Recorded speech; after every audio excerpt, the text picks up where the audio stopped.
Imagine driving like that, which is what I can see now, and then turning those on. Whoa.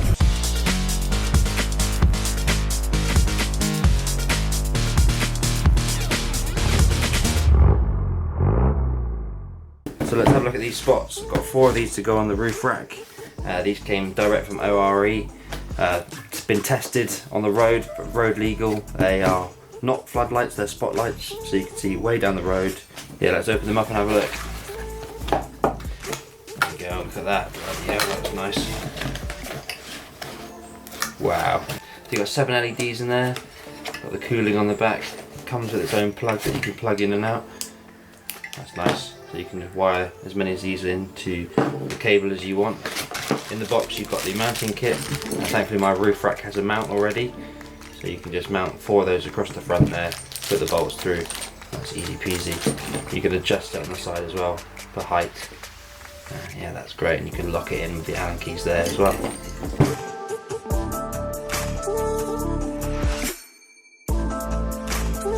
I think what I'll do is I'll mount them up on the roof rack first, so I can see the distance to the wires and how I'm going to wire it in. And I'll probably do 1 cable up to the roof and wire them in like that. Do it manually.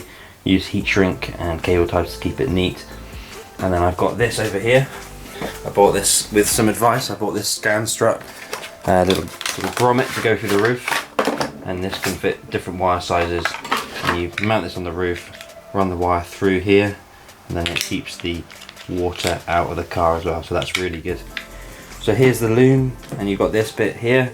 It goes between the main headlight and the wire to the switch, so this is what controls the full beam for these. This connects to the loom with this little cable, your relay there which controls the lights, the plugs which I'm going to snip and connect the 4 through, and also this switch allows you to turn it off and on. So if you just want your headlights to come up on full beam, just turn them off and then turn this on. These will then be enabled to come on with your full beam as well, which is pretty cool. Obviously the 2 battery connections here, and this goes straight to the battery because you've got quite a bit of voltage coming through there. You don't want to go to the ground, you just want to go straight to the battery, and then your inline fuse as well. You can buy that with the lights as well, which is pretty handy. So you've got the whole kit, you don't have to do the wiring yourself, you just plug it in basically. Easy peasy. Let's go have a look at it now. Just put this bolt through on each one. You just have to move the little bracket to the side to get them all on. And now they're going to go up on here. You can see the bracket's pretty easy to go through. Got 5, I'm going to leave the middle one off. And you just bolt through like that onto there. And they're going to look nice. Really nice. Let's get going on that.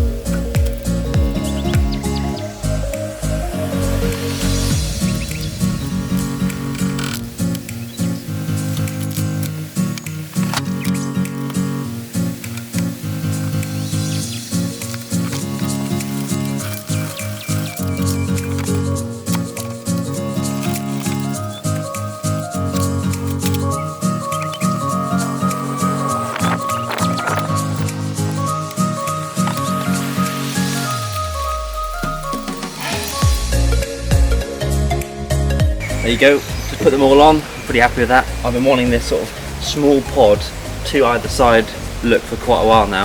It's just time for the wiring up, which is always a bit daunting for me, but it should be pretty easy. We've got the plugs, just need to solder them all in together and then wire them up. So next up what I need to work out is the wiring of all these plugs.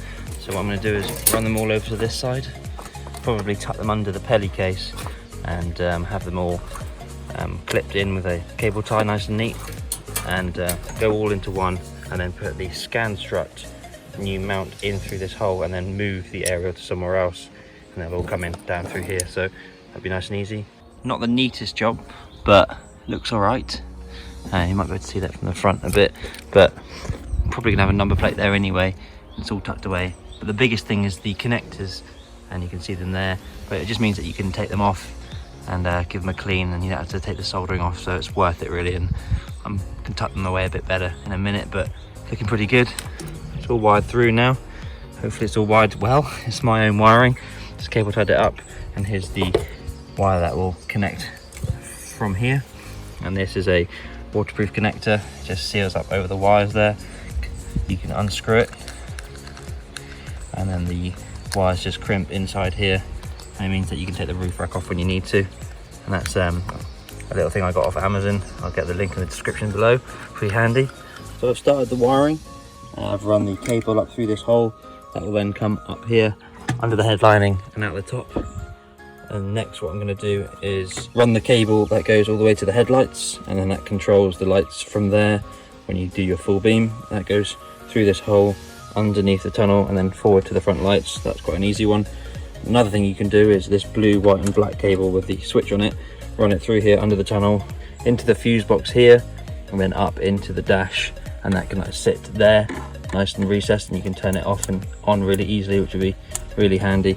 But what I'm going to do, because I want to try and leave it on quite a lot of the time, is tie this up and then just leave it in here. So if you need to turn them off for a bit, if you want to, then you can just open the battery box up, turn them on, turn them off, and then put it back on again. So a bit easier to do it like that, but in the future I might move it up to here, but it's not something I'm going to be doing regularly, so I'm going to leave it like this for now. And there's the switch wired in, all nice and neat. You can't see the cable at all, and if you want to turn it on and off, you just do that, but out of the way there, and you can leave it on most of the time. So I'm just going to do that. Looks quite neat there as well, so that's all good. The headlight one goes out of here, and this is the earth cable that runs down on the top of the chassis to make sure that it's out of the mud, and to make sure if you hit down on anything, it hits on the chassis, and that's why it runs along the top so you don't damage the wire. Runs up here, along here, and then down onto the back of the headlight there. And the pieces on the back of the headlight connected between the mains cable and the back of the bulb, and then that will make sure that the lights come on with the main beam. So that's really good, and I'm going to try and wire those in now. So here's the wire here running up, goes through this aluminium here underneath the ply and carpet, up under the headlining, through, and then as you can see up there is the current place where the aerial comes through. I'm going to try and remove that now without breaking it, and re-drill it and put the scan strut bit on there so that we can get the cable going through there without any water coming back through. There you go, slide it up through, and then you can put the headlining back on and go to the top again. First thing you want to do is give this a clean up. Obviously this is going to be sitting on there for a long time, and you don't want any rain to be getting through there, so give it a clean with a bit of degreaser and some soap, and make sure that's nice and clean. And there's all 4 screws drilled in. Just use that very, very cheap and helpful little electronic screwdriver there, and didn't even have to drill it, just did a bradawl in there, and the aluminium so soft that it just goes through easy peasy. So there's the grommet, make sure that's nice and clean. Run that down the cable. Preferably you'd want a cable with a shielding on it, but that hasn't got it. Jam that in there, nice, feels nice and tight on there. And then this is the top bit here. Again, shame it's not black, but that's fine. This is a nice, here's the shielding bit that goes on top, and then that sits on there and pulls in nice and tight, and you can feel it actually as it does up, squashing that grommet there, so that it stops all the rain getting in. You can see it in there. Oh, that's holding it really nicely. Let's get that screw in and connect it all up. So now that wire's plumbed through nicely, you got these 2 ends. You want to undo this, put these cables in here and tie them in, and that's exactly why we're doing that, so that it's waterproof. And then if we want to take the roof rack off, just do the same in reverse, and then this comes loose just like this again, the roof rack can come off. So not the absolute neatest, but you know, that looks pretty good to me. You know, that's done properly, instead of just soldering everything in, or adding connectors and then using electrical tape to tie it all in. It's all done properly. Really happy with that, and everything can come undone with these connectors. So I'm really pleased that it's all done, so I can take it off if I need to. But look at that, happy to have that done. Now I just really need to connect to the battery, and time to test them really. Thankfully I've got these blocks now. It's just Allen key grub screws to put new bits in, exactly what I wanted it for. So when you put a new accessory in, just undo it, rather than what I did before, it just looked terrible. I got these off Amazon. I'll put a link in the description below, so if you want to get those, very cheap and easy to do, and a great upgrade. All just goes in, especially if you want to use a dual battery or a winch or something like that, just goes in really easy. So all the wiring's completed, see it going in there, nice and easy. There's the switch mounted, works, bang, look at that. And then, so they just work on the main beam. First test, will they work? Way, even in the day, look at that. Nice and small cluster, not too floody, because there's spots. let's go and have a look at them for the first time working. My wiring's not great, so I was a bit skeptical. You can even see my shadow in the daytime.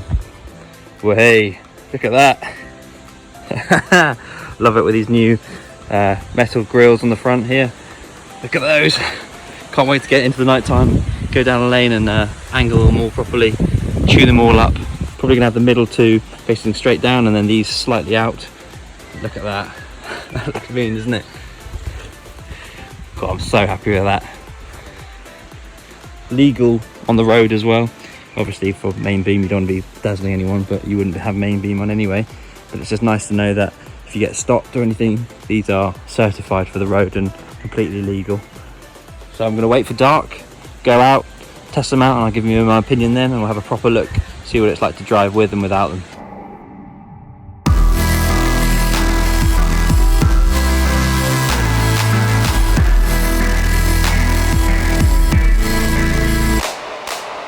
So I've just come up to the field to test them out, 9:20. Still a little bit of light, but it's fading, so I can't wait to go and test them properly. When I do modifications on O.R.E, I just like to, know that they're good quality things, made in Germany, and actually properly certified for the road. They've got the pattern, so you can have them on the road and use them for flashing in full beam, and you can turn that off. It's actual legally like that. These are road driving lights, they're not just off-road lights or work lights. And all with this switch, as you can see, flashing and then just on full beam main. So recently changed to the original style lights with LED bulbs and these motorbike guards on. Because they're not as bright, I wanted to go for these top lights as well. And look at that. It's so much brighter than it used to be, but now at least I can control when it's bright, when it's not. The old headlights would just dazzle people and I'd get flashed all the time. So it's nice to be, legal and make people happy on the road and also pass the MOT and look good while doing it. Super happy with that. So I just wanted to show you a bit of the inside, what it's like. So this is just normal headlights at the moment. These are the LED bulbs, which are actually brighter than normal Defender headlights. And just wanted to show you what it's like with the full beams on afterwards. Sort of like being in the day, really. It's quite ridiculous. Let's go back again. Wow, that is really crazy. Look at the difference. Imagine that, imagine driving like that, which is what I can see now, and then turning those on. What? I think I need to angle them up a little bit because it'd be great to be able to see even more, because actually they're angled down at the floor and you could see even further. But as you can see, the beam's pointing about here, which is great, but I might try and get it to point a bit further up. This is a pretty flat, straight road. I'm just gonna do a bit of aiming and see how we go, really. Here we go, I'm just gonna give it a bit of a twist here. Make sure, aim it right down the middle for the middle ones. And then, yeah, that's good. I can see the difference there. Bring it right up, down the road a bit. And these outer ones, bring them out a tiny bit. There you go, that's nice. And then these ones, twist that one, put them down nice and tight so it's quite hard to move it. There you go, you can see the difference there. It's already going up. And this one, that's down at the ground quite a bit. Let's go up a bit more. You'll be seen down the trail, slightly to the left, so you've got a good range of motion. And there you go. It's like daytime. What is going on? Let's see if we can notice the difference. That is ridiculous. Look at the other angle. That's what it's like, because I'm shooting the other one on the iPhone.